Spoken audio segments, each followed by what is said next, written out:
2. Menjatuhkan pidana kepada terdakwa oleh karena itu dengan pidana penjara selama 4 tahun.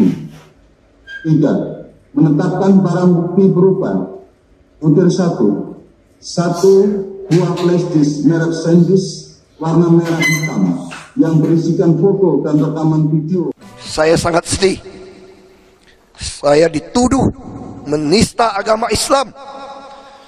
Karena tuduhan itu sama saja dengan mengatakan saya menista orang tua angkat dan saudara-saudara angkat saya sendiri yang sangat saya sayangi. Dan percayalah, sebagai penutup, kalau Anda menzolimi saya, yang Anda lawan adalah Tuhan yang Maha Kuasa, yang Maha Esa. Saya akan buktikan satu persatu dipermalukan. Terima kasih. Itulah kalimat penutup yang fenomenal dari seorang Basuki Cahayapurnama atau kita kenal dengan nama Ahok, saat dia harus menerima keputusan hakim untuk menjalani hukuman 2 tahun penjara untuk kesalahan yang sebenarnya tidak dia perbuat.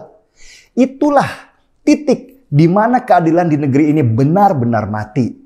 Pemerintah seperti tidak berdaya, ditekan oleh lautan massa yang dikoordinir dan berpotensi membuat kerusuhan.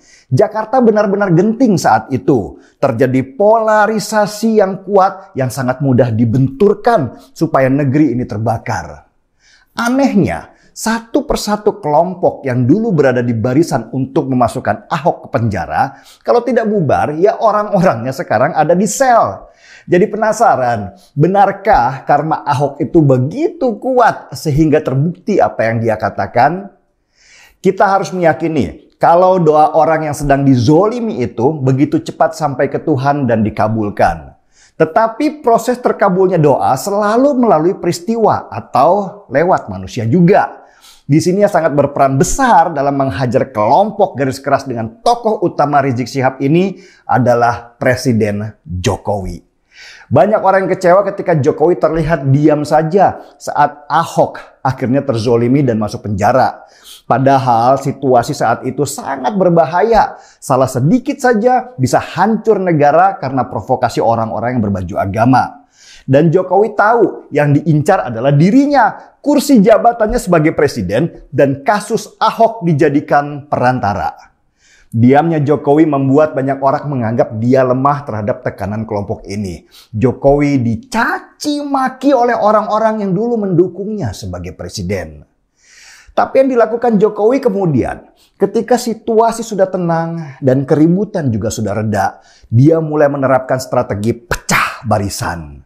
Satu persatu pentolan di kubu 212 ditangkap dengan berbagai kasus yang memang bagian dari kesalahan mereka sendiri. Saya nggak perlulah menyebutkan nama-nama mereka di sini. Anda pasti sudah tahu semua siapa mereka. Dan yang terakhir masuk sel adalah musuh paling kuat, yaitu Rizik Syihab, sang imam jumbo yang akhirnya dihajar habis-habisan dan organisasinya dibubarkan. Rizik sendiri akhirnya divonis bersalah dan harus menjalani hukuman 4 tahun penjara. Apa yang dilakukan Rizik memang mengerikan. Dosanya dia sejujurnya jauh lebih besar dari kesalahan dia karena berbohong bahwa dia nggak kena corona.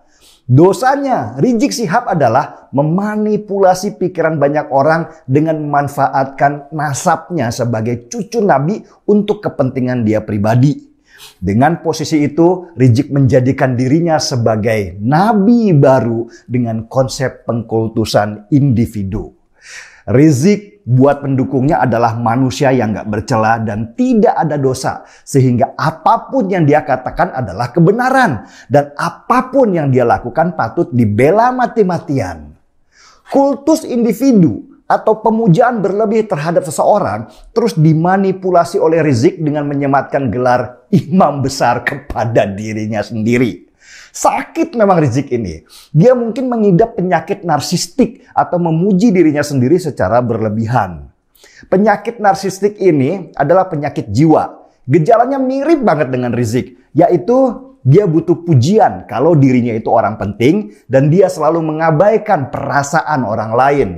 Narsisnya Rizik itu juga levelnya sangat tinggi, sehingga dia lebih tepat dikatakan punya gangguan jiwa yang dikenal dengan nama keren megalomania.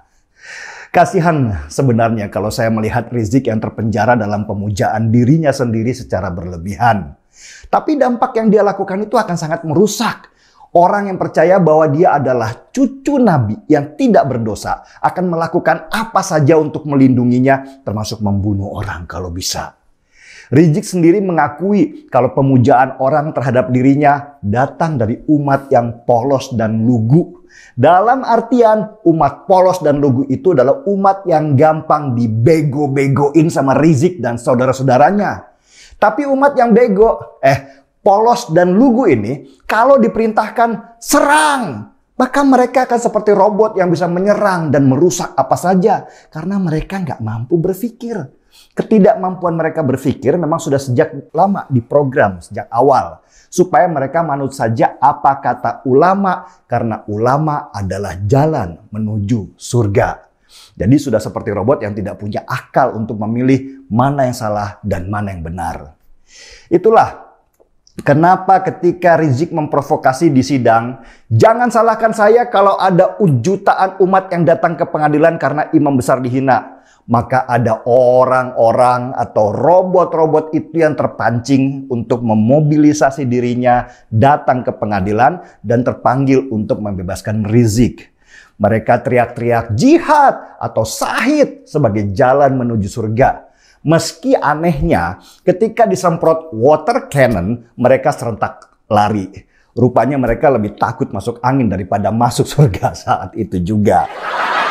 Ahok mungkin sekarang sedang tersenyum. Doanya terjawab sudah. Satu persatu yang menzolimi dia sudah masuk penjara. Tinggal Rizik yang mau tidak mau harus tinggal lebih lama di kamar sel yang katanya panas dan gerah.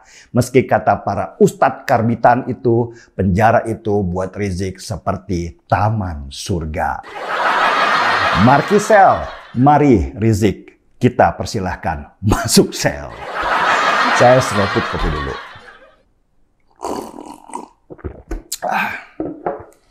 Saya Denny Siregar, kita di acara Timeline.